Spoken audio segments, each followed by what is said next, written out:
The whole thing with Solomon and Dr. Mike, it kind of left a bad taste in my mouth. Because I'm like, what? It reminded me of something. And I realized it is very reminiscent of our industry in like the early days when you and I got into it. So like 2003 upwards to like 2009, when it was driven by blogs, right? And so you couldn't just sit and opine on a YouTube podcast or this podcast. You had to write everything out, right? So your thoughts were exact. They had to be succinct because people were going to cut and paste it and like just tear it apart word for word. Bringing you a reasoned approach to health and fitness. This is the Phi Life Podcast. Welcome to the Phi Life Podcast. I'm John Barbin. With me is Brad Pilon. And today, Brad wants to talk about ego lifting. Yeah, that's what I'm calling it. So the whole thing with Solomon and Dr. Mike, it kind of left a bad taste in my mouth. Because I'm like, what? It reminded me of something. And I realized it is very reminiscent of our industry in like the early days when you and I got into it. So like 2003 upwards to like 2009, when it was driven by blogs, right? And so you couldn't just sit and opine on a YouTube podcast or this podcast. You had to write everything out, right? So your thoughts were exact. They had to be succinct because people were going to cut and paste it and like just tear it apart word for word. So you had to be very careful that everything you said was worded properly. Otherwise, some other blog was going to take your words and just absolutely dismantle your theory.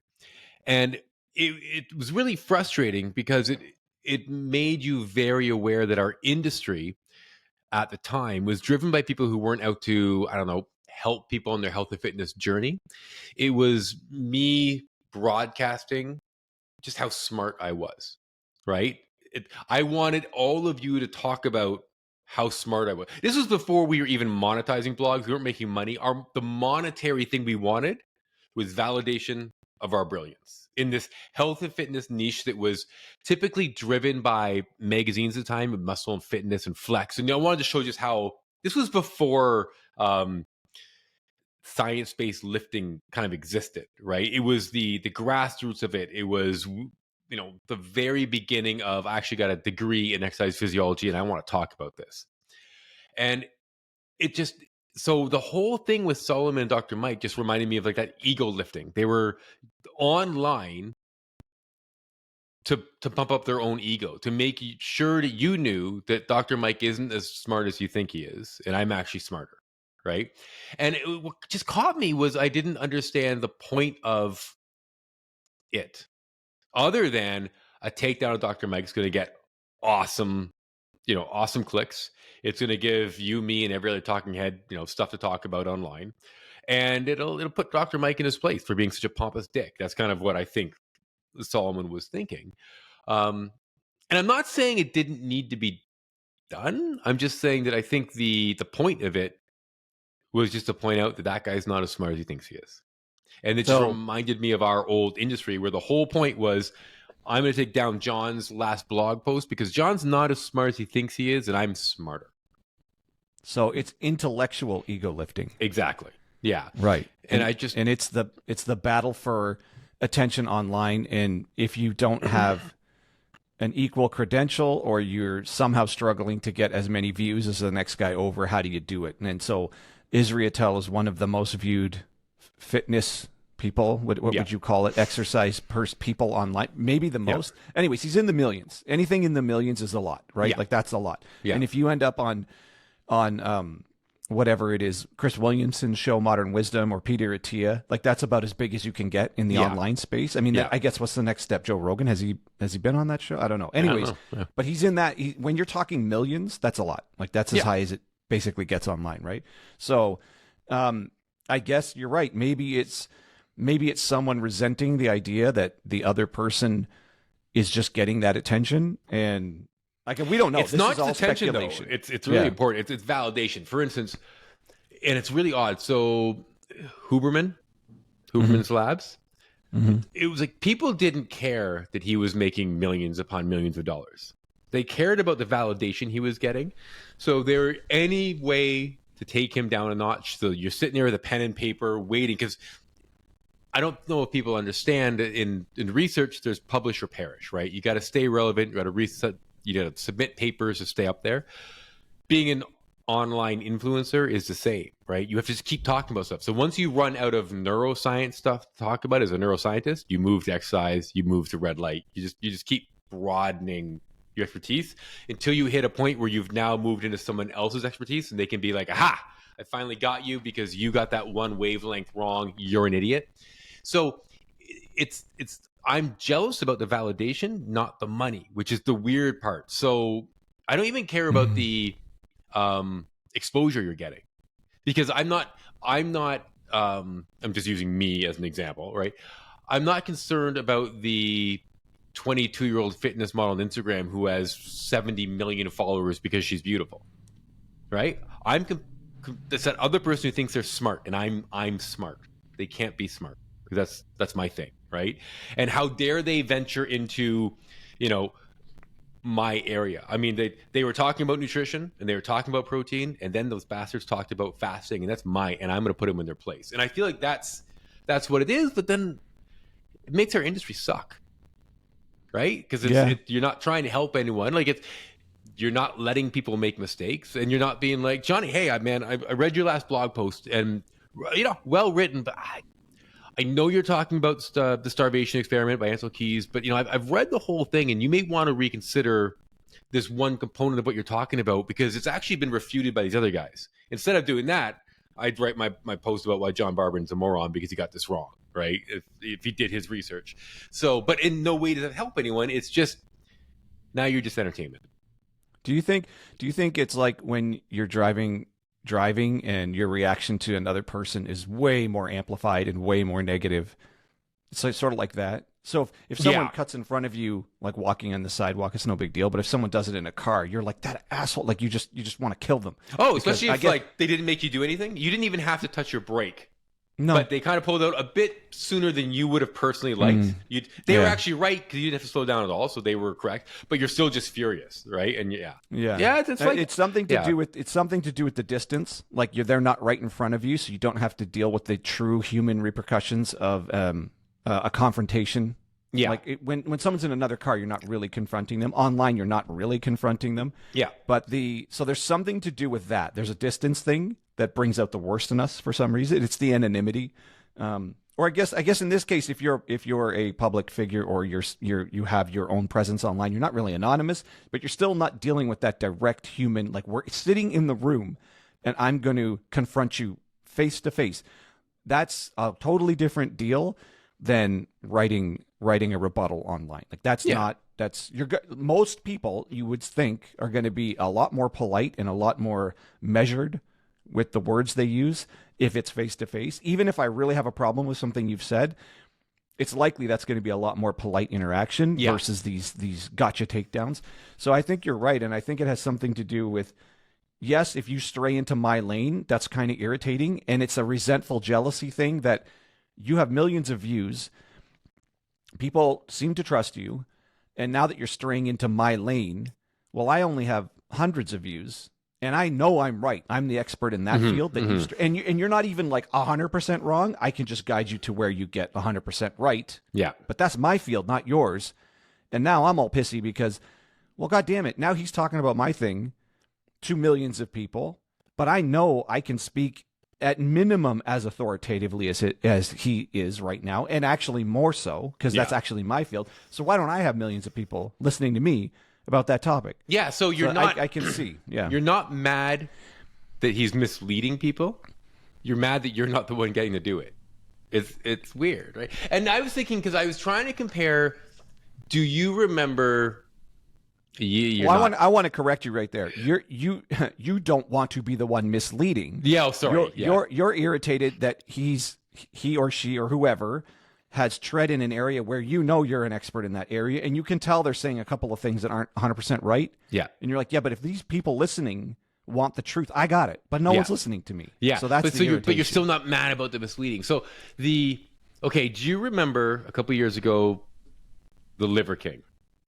Oh, yeah. Okay. And do you remember Derek from No Plates, No More Dates? Plates, More Dates. Okay. More dates, yeah. And Derek released a private communication between himself and Liver King, and it was Liver King asking about various steroid doses, etc. So now Liver King was, I believe, claiming to be natural. Oh yeah, online. That was and his whole thing. So it's interesting because you kind of be like, oh, dude, Derek, those were like private. Why bother? Why'd you do that? Private communications. But at the same time, that was different. I'm going to put it in a different category because Derek was like, no, you were misleading people. Mm-hmm. Right now, I swear in this day and age, like Michael Hearn, who claims to be lifetime natural, like I gotta think. But the thing is, I'm like, dude, nobody cares anymore. Like nobody's that the whole I'm natural thing doesn't. Yeah, I don't. That it's like I hiding that... if you've had work done. Whereas now people are like, oh, I got my nose done the other day. Like it's, I got my hair done. O'Hearn is so clearly on all kinds. If of stuff. he's not, nobody he should go looks on. like that. That's my thing. If that's what nobody you look looks like, like on, that. No, he's go on and win everything at 50 or whatever you are. But anyway, no, he's just hanging on to the past. He's hanging on to the past, and he probably also resents people that don't look as. First of all, he looks outstanding. Whatever his genetics are, right? Outstanding. Yeah. Whatever he's taking matches. Really, his he's body doing responds. it perfectly. He should. Yes. Anyway. Yeah. If so he's, whatever if it he's is, not on, you're like the perfect human being, and if you are, you're doing a fantastic job of it. Yeah. No, he's on 100%. He's on. I don't care what he says. Yeah. So just the takedown mentality of our industry. It's why our industry sucks, right? Mm-hmm. Like it's not, for anyone wondering, it's not a fun industry to work in because you're everyone in health and fitness is on their own health and fitness journey, right? You can almost, based on what they're saying, you can say roughly how old they are and how long they've been in it, right? So their science-based lifting into their I'm low volume lifting and the I'm intensity. You can almost track the journey through health and fitness. As anyone kind of in their 50s and above can just look back and be like, oh yeah, I get it. You're going to be in the powerlifting soon and you're going to get out of it. You're going to be in the functional training and you're going to get out of it. And then you're going to go back to bodybuilding.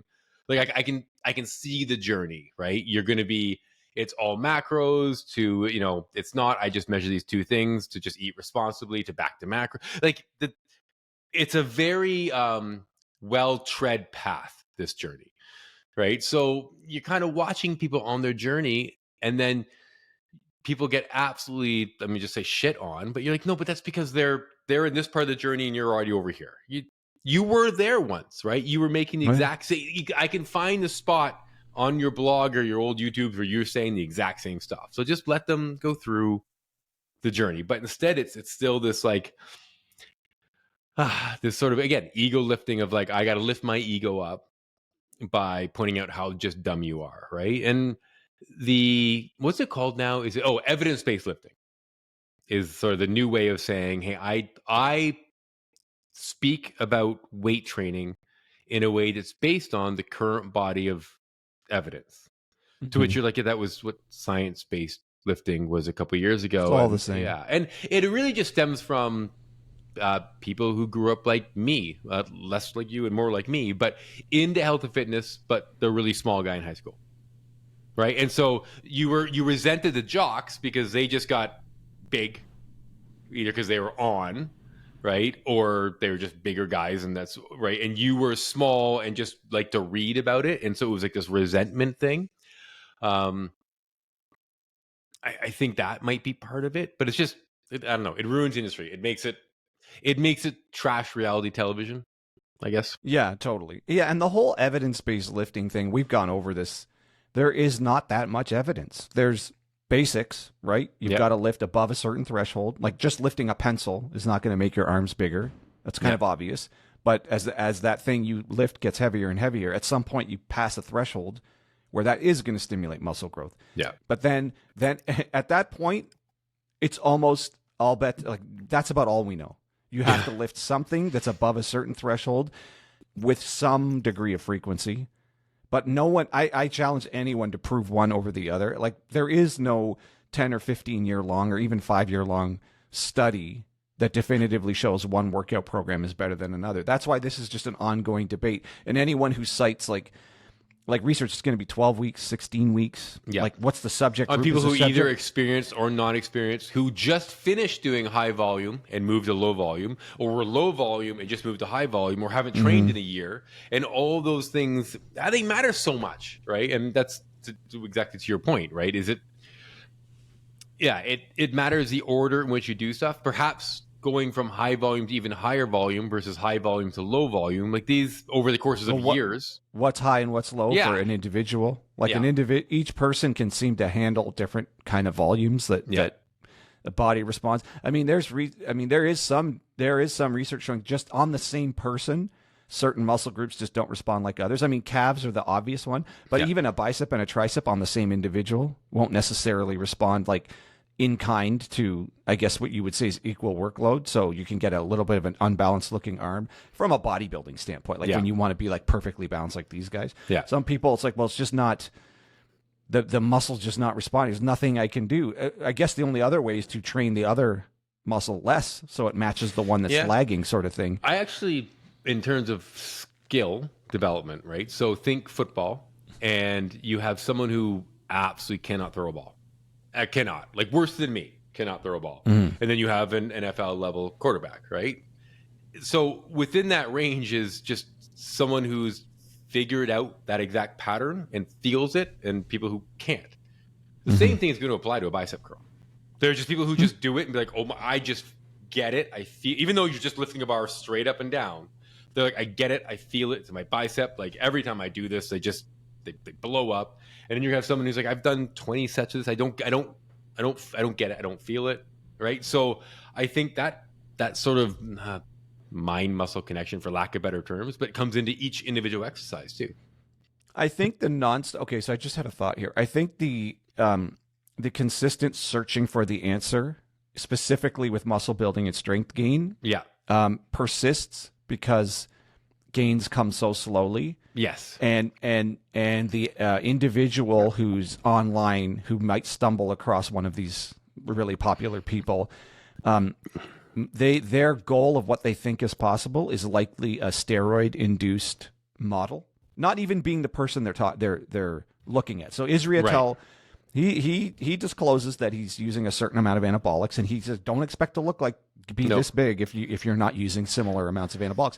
But I think it's how painfully slow gains come if you're not using drugs, and the belief that there's a magical way to train that will unlock the gains. But it never happens. But the constant search for it, I think that's the root of the search. It's kind of like the constantly buying another weight loss thing because the last one didn't work. But you just have this desperate belief the next one's the one. I think the exact same desperation exists for finding the workout that's going to do it. If your goal is something like this, the answer is not the workout. The answer is drugs. I'm going to has nothing to do with the workout. On that too, because I think the other thing is not only does it work so slowly, but since to your point, everything kind of works. It gives everyone an opportunity to kind of chart their own path there. But I think this is what works for guys, especially.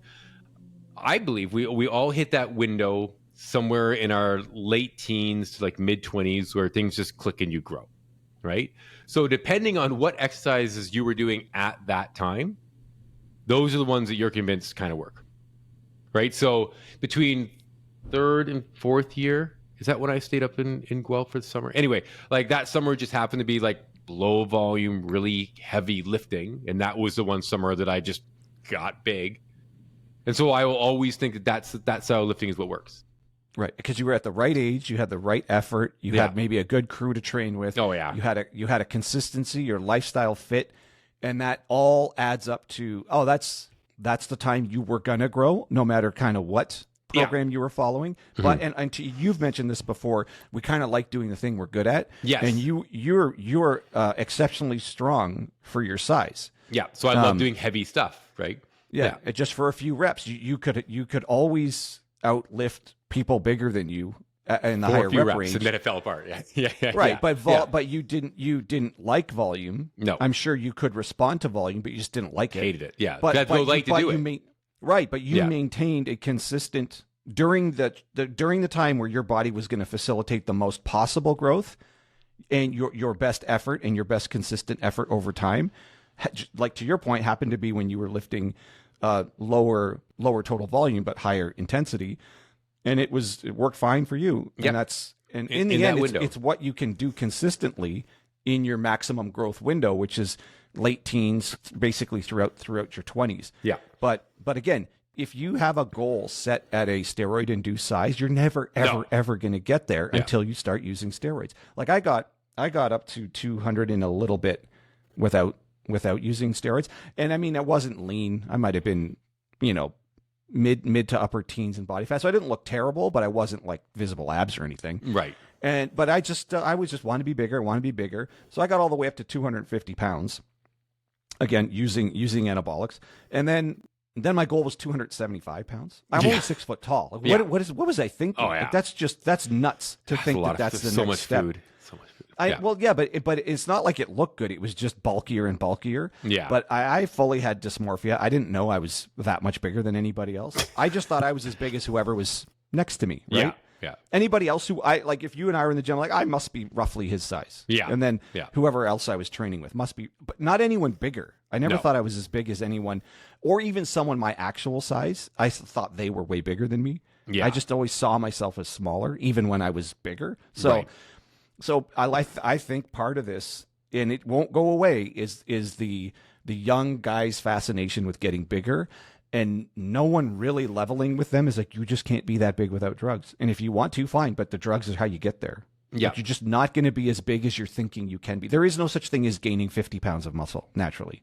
That's not possible. Unless you're like 6'4", and that's the sum total of all of your training. Like that's the maximum growth you got. But most guys that are like that are probably like high caliber athletes, like people who have that kind of growth potential. Yep.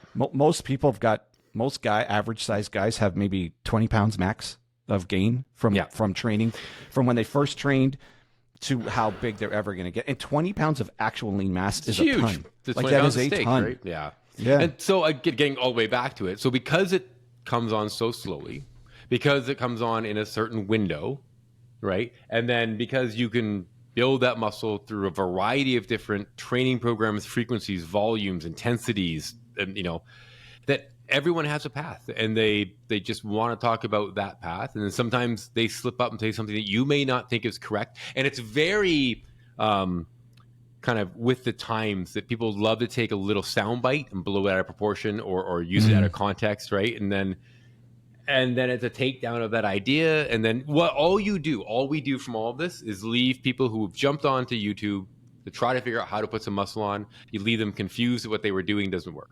And in fact, it works just about as good as anything else, right? Mm-hmm. They were happy doing it, but you had to go on a tirade about how it's actually wrong, right? Because of this latest study that came out, kind of thing. And then you're not helping anyone.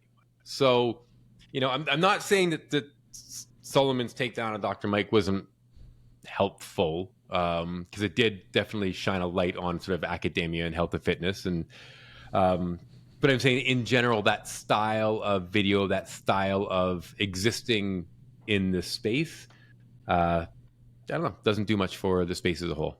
Nah, it's not. It's part of the toxicity of the online thing, where people don't know each other, but yet they'll publicly sort of attack each other, which is, I don't like it. I guess what's the helpful message here is, let's say you've been following some of these people online, and you've decided to actually change your workout from something that was working and it felt good, and you enjoyed it. You at least were consistent with it. Don't let someone's compelling story tell you that, well, that's not the right way to train. If it's working for you, by all means go, because I guarantee there is no research proving the alternative. It's whatever's working for you and you can be consistent with, that's the thing that's going to work. And there's no actual data to prove otherwise. No. So it's just what you like. And it's just, if you're watching someone whose main shtick is piss and vinegar, just be aware that that's what they're more concerned about, more than helping you get in shape. I like a great example, because he's past our time, he's younger than us, but he's been online forever, is like, I don't think anybody's been shit on more than Greg O'Gallagher, right? Greg's 32 now. Like, I think we met him, he was 18, right? And he still looks great. He still trains the way that works for him, right? And he's just sort of everyone's shit on him, and he's just gone along being like, yeah, this is what it works for me. This is what I do, right? So when you look at the fact that you can take a guy who is working out wrong because he's a 2 to 3 times a week, low, high intensity but low volume, the stuff that some other areas of health and fitness would say does not work at all, and he made it work for 20 years for him, right? It just sort of proves that the piss and vinegar and taking people down really is unneeded if basically, like we said, there's many roads to Rome and they all seem to work if you're being consistent. So I don't know, the need to rip people down, I don't know, is unneeded. I butchered that one, but yeah, where I was desire, going with it. The individual desire to do it is not not for your benefit. These people, anyone who attacks somebody else like that isn't doing it to save you from being misguided. Yeah, they're doing it likely to feel right about them, something about themselves needing to be validated. But again, it's I mean, if it's interesting to watch it happen, like a train wreck thing, or you're watching it like a prize fight. But if you actually think any of it has to do with steering you right because someone else is steering you wrong, I highly doubt any of those things are ever for that. So I guess just don't let it be a reason to be like, oh, then I won't listen to this person. I'm going to listen to you, because then the next person over could easily take them down, and then the next person, and then the next person. I will give the caveat that so what really makes people the most angry is the marketing, right? So obviously Solomon didn't like Dr. Mike's marketing antics, right? And people didn't like Greg's marketing antics. And the thing about marketing is, I'll stick with my opinion that everything in life is marketing, right? My ability to get you to do something that I want to do, whether it's go to the restaurant I want to go to, is marketing, right? I have to market my idea to you. So I always tell my kids, like, if they want to do something and their mom and I said no, it's their fault for not marketing it properly, right? They should have been able to pitch it better. I always tell them that. But the problem is, just like health and fitness is a journey, so is marketing. And any of these people who start out in this business and are just they're going to toe the line. They're going to mess up. The marketing is going to be cringeworthy. So I get why you feel the need to attack. But again, it doesn't do anybody any favors, right? So, yeah, it's just, I don't know. It's maybe this is just obvious to people that they know that that's all that's going on there. It's just people looking for their attention or their own validation. But their validation, I guess, comes through the attention. Yeah. It's the something like that.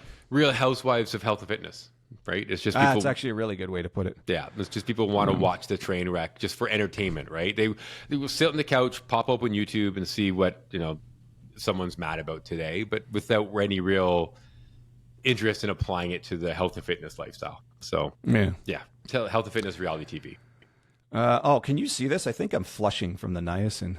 Red. See. Is that? Oh, that's not your light. Yeah. No, that's not the light. Ooh, buddy.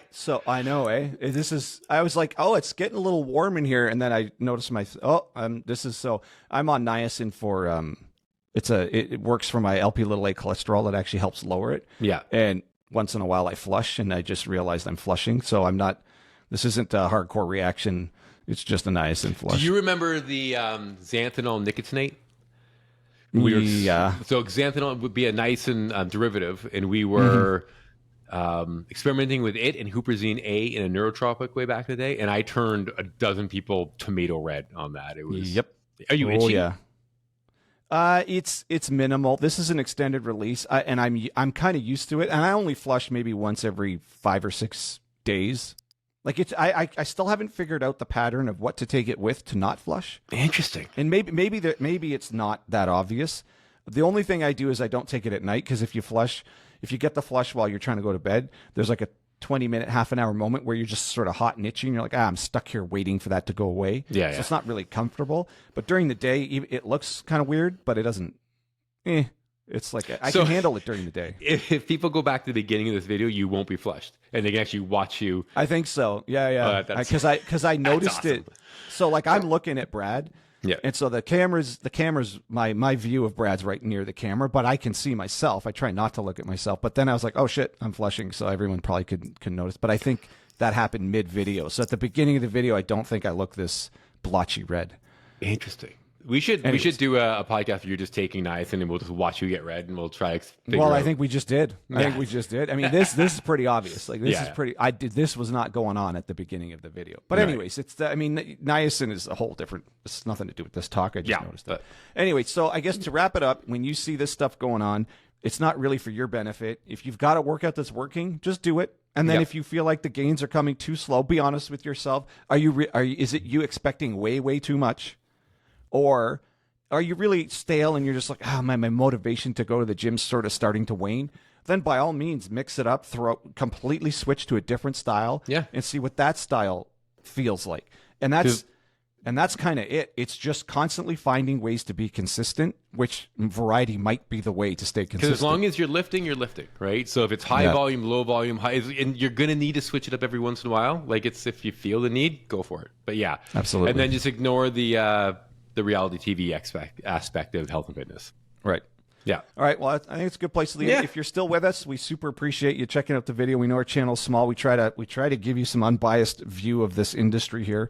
But if you want to support us, we'd super appreciate a like and a subscribe, and maybe share the video with somebody who you think might find this valuable. Yeah. All right. Perfect. So for Brad Pilon, I'm John Barbin, and that's your Phi Life Podcast.